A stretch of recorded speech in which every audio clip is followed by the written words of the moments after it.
So this is the material world being described, material universe. This is one universe we live in. There are millions of universes. And there's a big arrangement. They're all designed similar, the same. Some are larger, some are smaller. But the material world is bhutva bhutva praliyate. It's manifested and annihilated again and again. This is the plan of the Lord. These seasons that we see, summer, winter, fall, etc., they are coming from the Lord's arrangement. This is part of his plan. Because the material world, although it's not the spiritual world, there's another world. Parastasmatu bhavunya vyakta vyaktat sanatana. An eternal place. That's the home of the living entities. That's where we all belong. To be with Krishna. Those planet, Krishna resides there. And everything is very blissful there. Very beautiful, harmonious.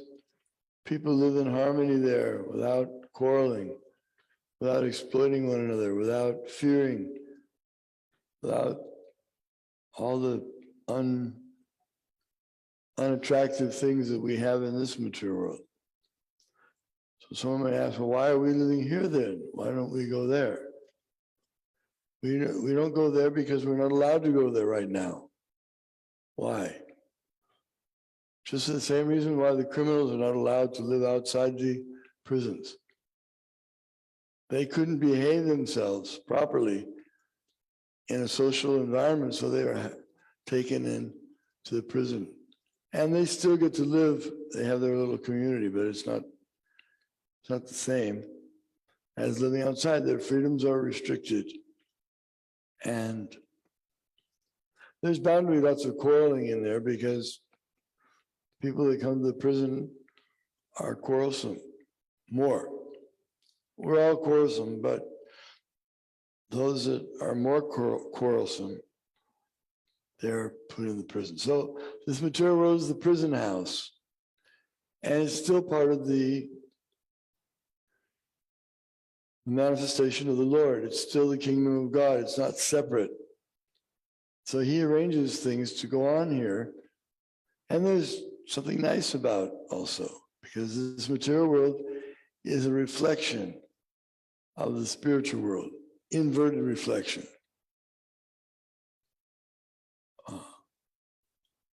A reflection of the real thing gives some idea of what the real thing is like. It's like a reflection of a tree on the water on a lake.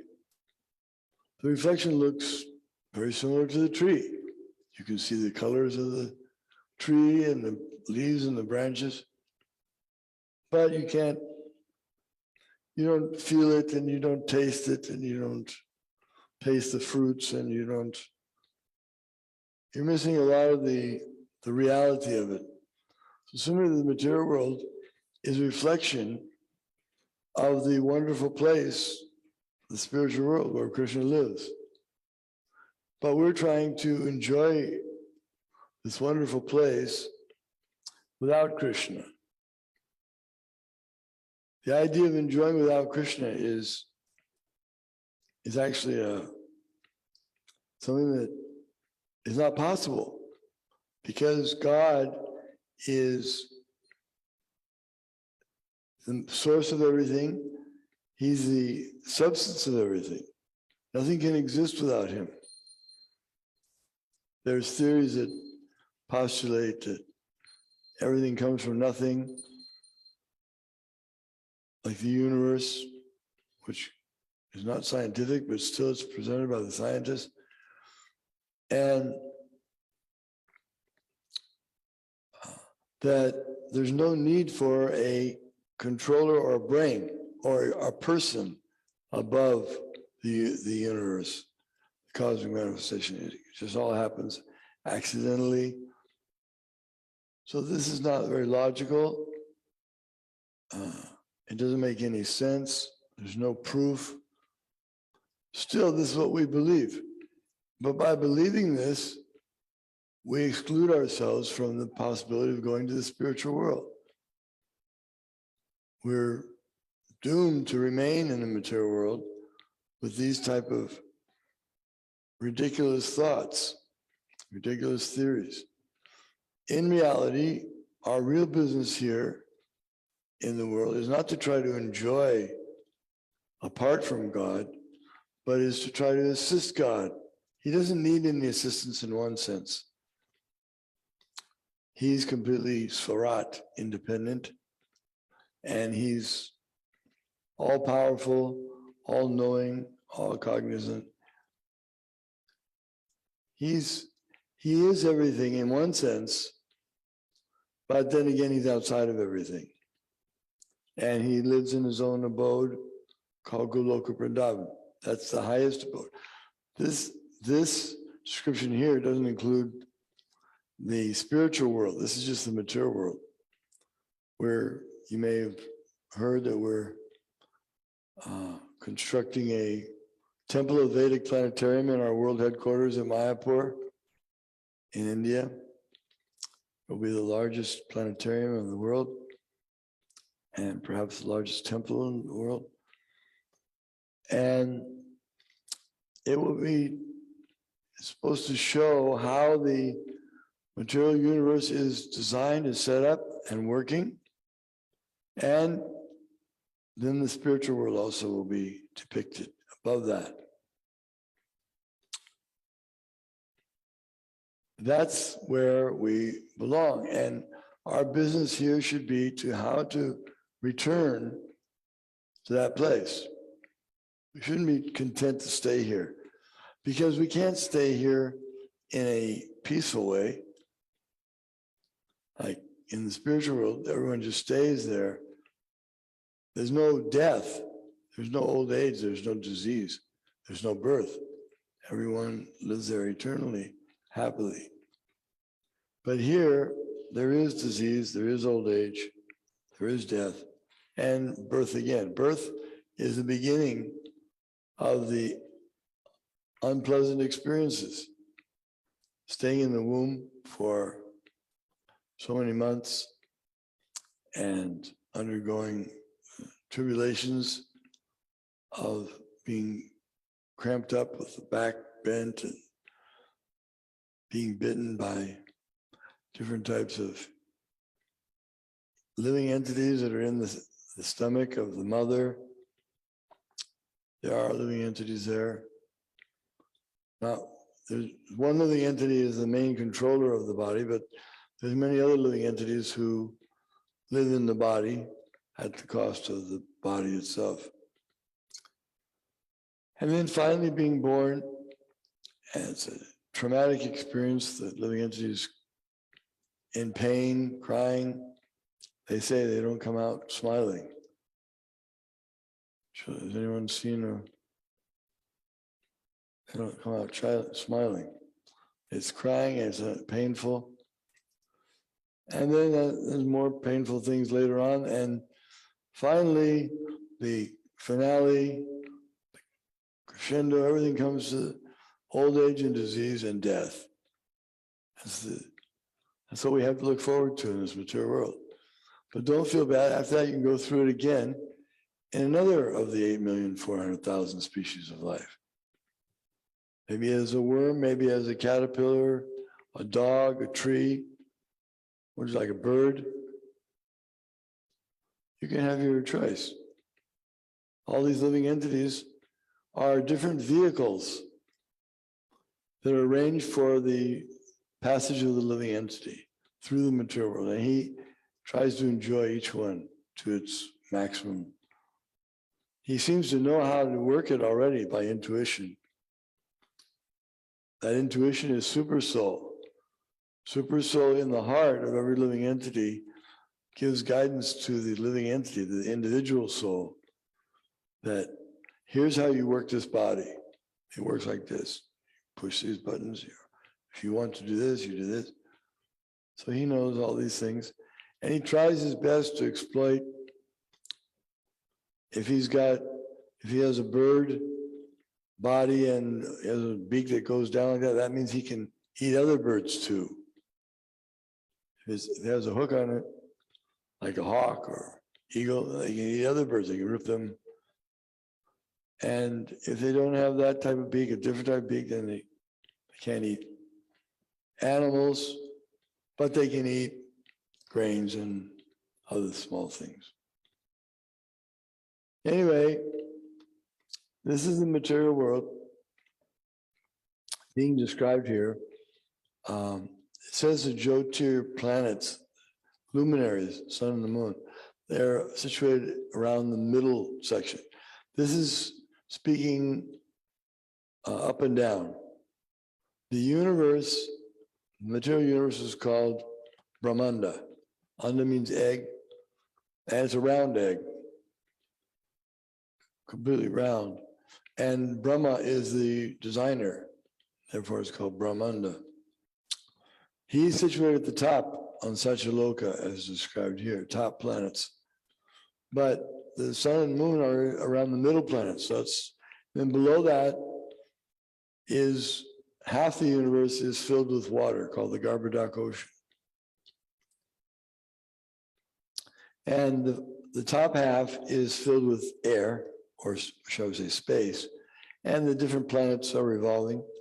Some are going around in, like the sun and the moon, they move, and some don't move, like the earth. We learn from the Vedic literature that the earth is stationary, it's not moving. So someone may say, well, if it's not moving, how come we're taught that it's moving? That's an error. The reasoning is that either the sun is moving and the earth is stationary, or the sun is stationary and the earth is moving. So we've come up with that idea that the sun is more or less stationary and the earth is moving. But actually it's the other way around. And from mathematics, even Einstein admitted you can't tell just by the two movements. You can't tell which one's moving and which one isn't moving. But the Vedas say that the earth is situated in a large circular body that's contiguous, but it's separated by 7 oceans, very large oceans. And they're described what's in them. There's salt water and sweet water and milk and yogurt and different types of substances. So these are described here in the Vedas. Now, one may say, this sounds fantastic. How can it possibly be? How have we missed it? Well, because we're limited. Our vision, we can't see very far. Our eyes are not meant to be able to see such long distances of these bodies and to perceive what's going on. We can't go to the other planets, although we're trying to go to the other planets through mechanic means. It's not possible. Because and even if we could go, we wouldn't feel comfortable there because our body type is different. Just like if we go to the bottom of the ocean, we can't live there peacefully because we can't breathe. And the other things, our body's not meant to there. And if we go to the sun in this body, it'll be burned up. So we're restricted, just like in prison. They're restricted. They don't have the freedoms that the free citizens have to move around. There are living entities, like in the Siddha Loka planet. They can go from planet to planet, fly. They have the flying capability without even using any vehicles. And this is all the material world. There's higher beings in the material world that have all kinds of mystic powers. They can, as we say, move from planet to planet. They can acquire things. They can make themselves smaller than the smallest. They can reduce their size. There are some people who practice different types of yoga exercises, pranayama, etc. Their goal is to get mystic powers where they can achieve wonderful things. But these are available with a lot of effort, but they don't satisfy the soul completely. The soul can't be satisfied by anything material because the soul, we're all souls, we can only be satisfied with spiritual things. And the supreme spiritual thing is Krishna. Krishna is the personality of Godhead, the supreme soul. Nityo Nityanam, Chaitanas Chaitananam, Eko Bahunam Yoga. All the living entities are eternal like God, but they're forced to stay in material bodies one after another.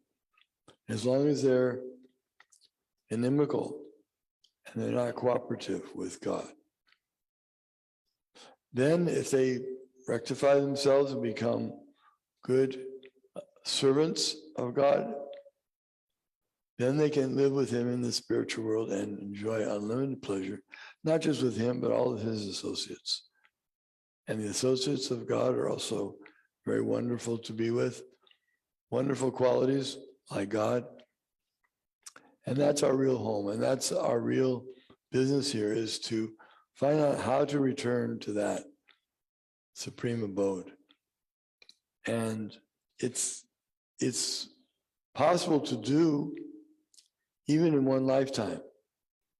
If one practices bhakti yoga, this Krishna consciousness, very adamantly, then he can obtain the highest goal in one lifetime by the mercy of Guru and Krishna.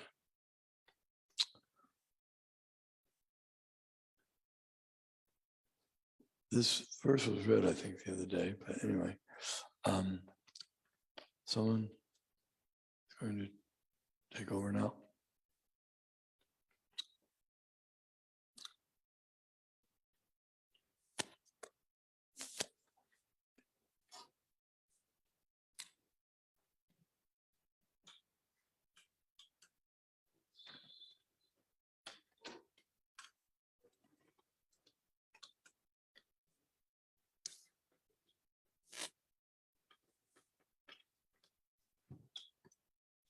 So we'll have some questions and discuss a little bit. Takesha?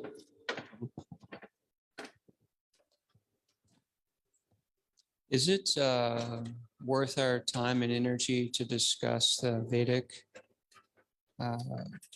cosmology with scientists who think otherwise, to share the ideas from the Srimad Bhagavatam? Or are these just topics that we should discuss with devotees?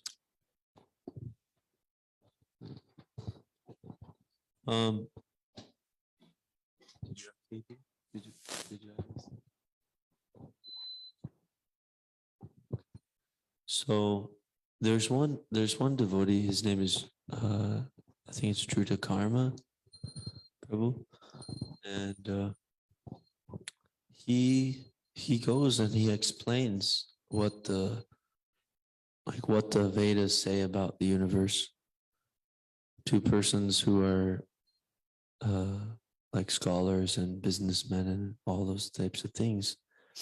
And I think it's something that KB has brought up a few times, that when he goes into such discussions, he makes a blanket statement that, like, as a follower of the Vedas, I accept this as reality.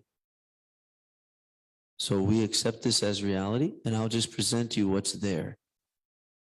So then persons usually they say, okay, well, this is his kind of right to believe it. From our perspective, we just make it clear. It's not necessarily that I'll be trying to convince you, rather I'll just present it to you. And I've already decided that that's my version.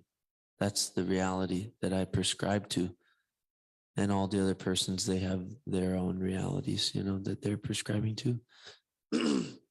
Because they think it's like that. They think it's,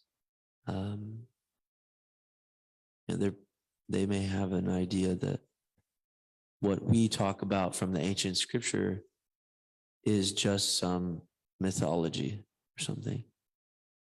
So then if we just say the first thing is that I'm one of those people that I accept this as reality, and I'll just explain to you what's there.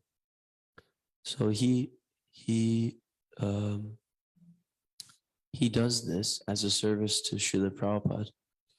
And he may be able to explain better why he does that or what's the importance of that.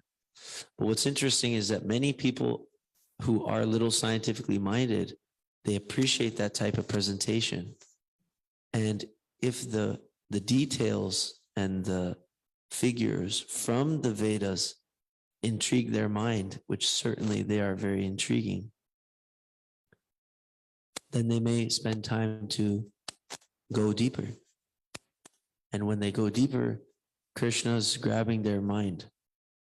Then he says, you want to know more? Well, these people know. So then I have to go and hang out with them. And they all are devotees of Krishna. So then they give me food. Then that food has been offered to Krishna. So little by little, somebody may become a devotee. Some other things, Prabhus? Something to churn? Right, well, I was just wondering how time, because the spiritual world is eternal and it's not affected by material time, but still there's like activity, happening and movement,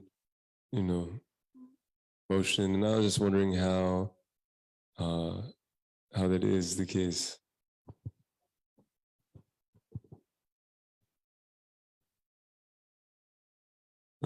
Well, as far as I've studied, our acharyas or Prabhupada hasn't presented so much about that for the general student.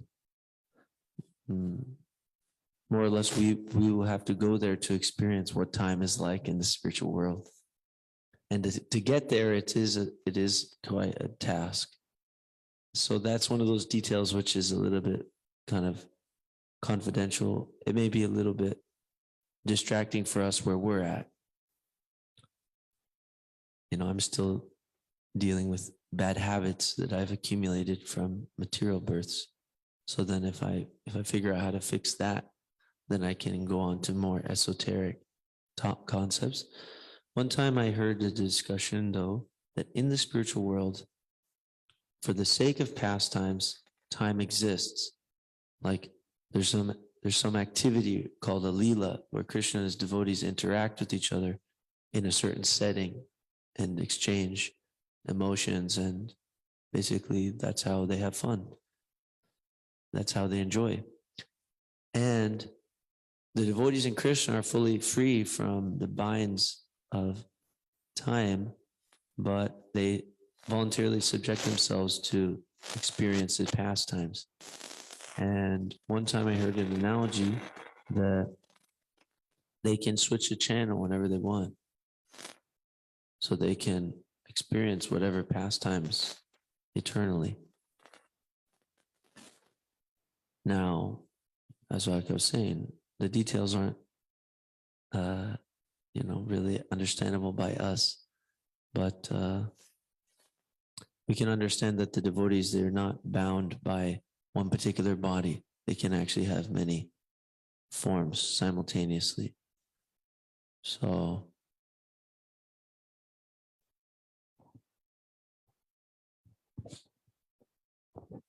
can I comment on that?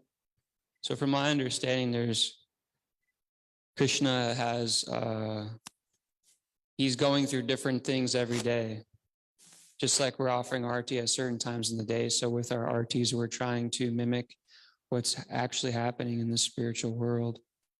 The Ashtakya Leela, where Krishna is waking up, he's taking prasadam. And so there's different times of the day for different activities of Krishna.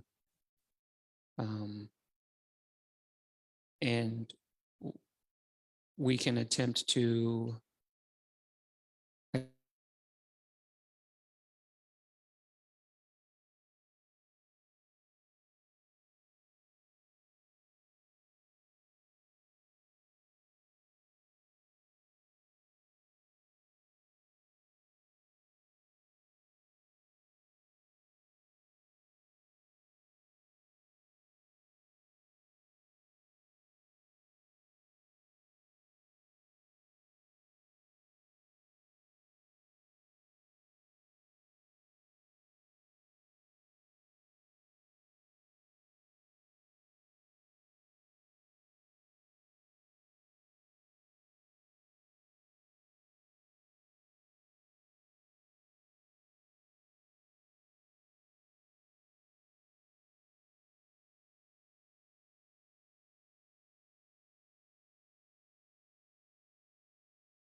if one surrenders unto me, then these modes of material nature, which are under the direction of Maya, which means lust, anger, greed, that's her assistance.